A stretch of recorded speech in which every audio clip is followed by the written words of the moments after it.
택시를 타고 집에 도착하니 새벽 3시가 조금 넘었다. 근데 술 기운 탓인지 처음 보는 기사님께 자꾸 눈길이 가고 끌리더군요. 그래서 집 앞에 도착 후 기사님께 말을 꺼냈죠. 아저씨 시간도 늦고 좀 전에 일도 있고 너무 고마워서 그런데 잠깐 저희 집에 들러 차라도 한잔하고 가실래요? 제발 그냥 집에 가지 마세요. 오늘 같이 있어주세요 라고 대놓고 말하고 싶었지만 차마 거기까진 자존심이 허락하질 않더라. 근데 아저씨가 한다는 말이 새벽 3시가 다 돼가는데 무슨 차를. 또 라면이면 몰라도 그런다. 이때다 싶어 나는 아저씨 그럼 라면 먹고 갈래요? 마침 출출했는데 라면 좋지요 하며 나를 따라 나선다. 안녕하세요. 저는 25살에 결혼해 벌써 결혼 20년 차 가정주부입니다. 자식은 2명 낳았고 일찍 결혼 탓에 다른 친구들보다 아이도 일찍 가졌네요. 지금은 각각 고등학생, 중학생 아들 하나 딸 하나입니다. 근데 얼마 전 남편이 바람난 걸 알게 되었죠. 사실 이번이 처음이 아니라 벌써 3번째입니다. 하지만 저한테 걸린 게 3번째지 안 걸리고 몰래 다른 여자를 만나왔을 가능성이 더 크죠. 처음에 걸렸을 때는 울고불고 이혼부터 하자 난리를 피워댔고 몇 날 몇 일을 방구석에 틀어박혀 나오지도 않았는데 이제는 아무렇지도 않은 게 이골이 났나 봅니다. 그래도 남편이 돈이라도 잘 벌어다 주니 애들 봐서라도 그냥 참고 살았죠. 하지만 이번에는 도저히 참지 못할 것 같습니다. 왜냐하면 이번에는 제가 잘 아는 사람, 심지어 나랑 가장 가까운 사람, 그 사람도 가정이 있고 자식이 둘씩이나 있는 가정주부인 저희 가장 친한 친구와 바람이 났기 때문입니다. 하루가 멀다 하고 우리 집에 놀러 오던 제 친구와 눈이 맞았다니 참 어이없죠.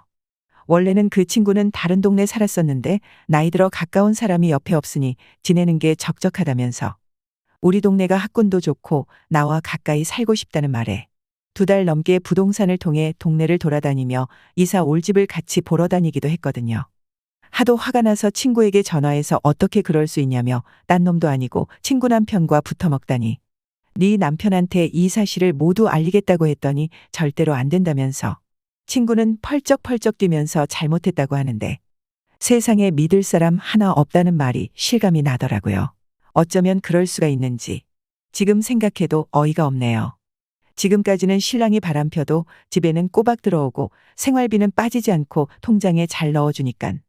그리고 자식 때문에 참고 또 참고 살았습니다. 또 남편은 항상 외도 사실을 들키면 그냥 재미로 만나본 거야. 분위기에 휩쓸려 한 번 실수한 거지 한 번도 마음까지 준 적은 없다면서 미안하다고.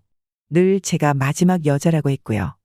사실 우리 신랑이 보통 사람들보단 욕구가 좀 강한 편이라 제가 감당이 안 될 때가 많았네요. 나이가 들면 괜찮아지겠지. 늙어 힘 다 빠지고 나면 바람 피우고 싶어도 안 피우겠지 싶었지만 오히려 남편은 내일 모레면 50인데 지칠 줄을 모르네요. 그래서 바람 피워도 몇 번 봐주곤 했었는데 이번엔 상황이 완전 다르잖아요. 그래서 이혼하자고 하니깐 남편이 이번엔 자기 잘못이 하나도 없대요. 글쎄. 왜 그러냐니깐 내 친구가 먼저 작정하고 꼬시는데 자기는 그냥 참지 못하고 엔조이로 몇 번 만난 것뿐이지. 자기가 원해서 시작한 것도 아니고 내 친구가 먼저 들이댔다고. 그간에 있었던 일을 자세하게 이야기해 주는데 제 친구가 남편에게 접근하기 위해 점심시간마다 회사 근처로 찾아가 볼일 보러 근처에 왔는데 같이 점심이나 먹자고 해서 단둘이 만나게 되었고 올 때마다 신랑이 잘 안 해줘서 외롭다고 하더랍니다. 신랑 이야기를 듣다 보니 참으로 황당하더군요. 남편 말은 못 믿겠다고 했더니 신랑이 그동안 제 친구와 주고 받은 카톡 메시지를 보여주는데 남편이 보낸 건 거의 단답형의 대답뿐이었고 모두 친구의 일방적인 질문이나 만나자는 요구뿐이었습니다. 그래서 친구에게 다음날 집으로 오라고 해서 따져불었더니 글쎄. 제가 만날 때마다 남편이 너무 밝힌다는 둥 띠동갑 넘게 어린 여자와 바람났었다고 말했던 게 처음에는 호기심에서 나중에는 호감으로 변했다고 하네요. 아니 그런 게 무슨 호감으로 변할 수 있냐고 했더니 친구네 부부는 저희 부부와는 완전 반대 상황이었다네요. 지금 생각해보니 자기 신랑은 체력이 많이 부실하다는 소리를 했었던 게 어렴풋이 생각이 나더군요. 그래서 우리 남편을 작정하고 만나기 시작한 건데 몇 번 재미 보고 말려고 했었는데 막상 끊어내는 게 쉽지 않았다네요. 우리 신랑한테 사랑하는 감정을 느끼고 만 거죠. 어쩜 내 앞에서 그런 말을 스스럼 없이 할 수 있는지 제 정신이 아닌 것처럼 보였습니다. 평생을 양보하고 무시받았지만 오직 자식 하나만 보고 살았습니다. 저희 친정집이 변변치 않아 시댁에 큰 소리 한번 못 쳐본 나이인데. 그래서 이제껏 20년이나 참고 살았는데 이번에는 마지막 남은 자존심이 용납이 안 됩니다. 아무리 그래도 어떻게 제 친구와 그럴 수가 있나요? 짐승이 따로 없죠. 결국 이혼을 결정하고 남편에게 통보식으로 알렸더니 자기도 그동안 많이 미안했다면서 위자료 듬뿍 챙겨줄 테니 실컷 즐기다가 혹시 나중에 돈이 떨어지거나 오갈 데 없으면 자기가 재혼 안 하고 있을 테니 돌아오라고 하더군요. 다 큰 애들도 절 이해해 줬습니다. 위자료가 큰 돈은 아니지만 아껴 쓰고 조금씩 벌면 혼자서도 충분히 먹고 살 정도의 돈이었어요. 그리고 남편이 재산 분할로 작은 아파트도 한 채 제 앞으로 해주었는데 처음으로 신랑이 사람 같아 보였습니다. 그동안 조금만 더 잘해주지, 외도사실 들키지만 말지, 왜 하필 친구와 그 짓거리를 해서. 본가에서 나와 혼자 지내는 며칠 동안은 왜 그렇게 눈물이 쏟아지던지. 이혼 후 전 남편은 꼴 보기도 싫었지만 애들 때문에 가끔 집에 들러 청소도 해주고 특히 아들이 좋아하는 메추리알 넣고 만든 소고기 장조림도 만들어주며 지냈어요. 그리고 남는 시간에는 문화센터에도 다니고 평소 만나지 않았던 옛 친구들도 만나러 다녔어요.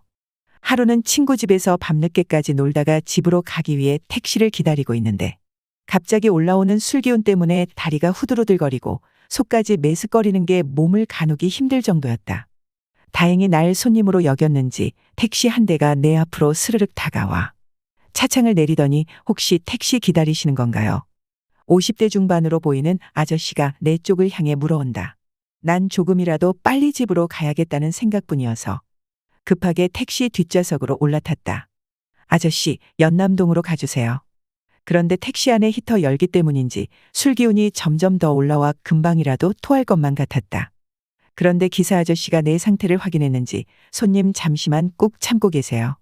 알아서 차를 한적한 곳에 세워두고 나에게 시간을 충분히 주더니 기사님이 마시던 물을 주시며 입을 헹구라며 주었고 기운을 차릴 수 없는 날 부축까지 해 다시 차에 태워주더군요. 속이 좀 괜찮아졌나 싶을 때쯤 이번에는 맥주를 마신 탓인지 참기 어려울 정도로 소변이 마려워오는 거예요. 기사님께 소변 마렵다는 말은 차마 꺼낼 용기가 나질 않더군요. 그래서 꾹꾹 참았는데 결국 한계에 도달하게 된 거죠. 내가 또 똥 마려운 강아지처럼 안절부절 못하고 몸을 베베꼬고 있으니깐 아저씨가 또 눈치를 채고는 한적한 곳에 차를 세워주었고 나는 내리자마자 아저씨, 저 이번엔 오줌 누러 가요. 그러니깐 오지 마세요.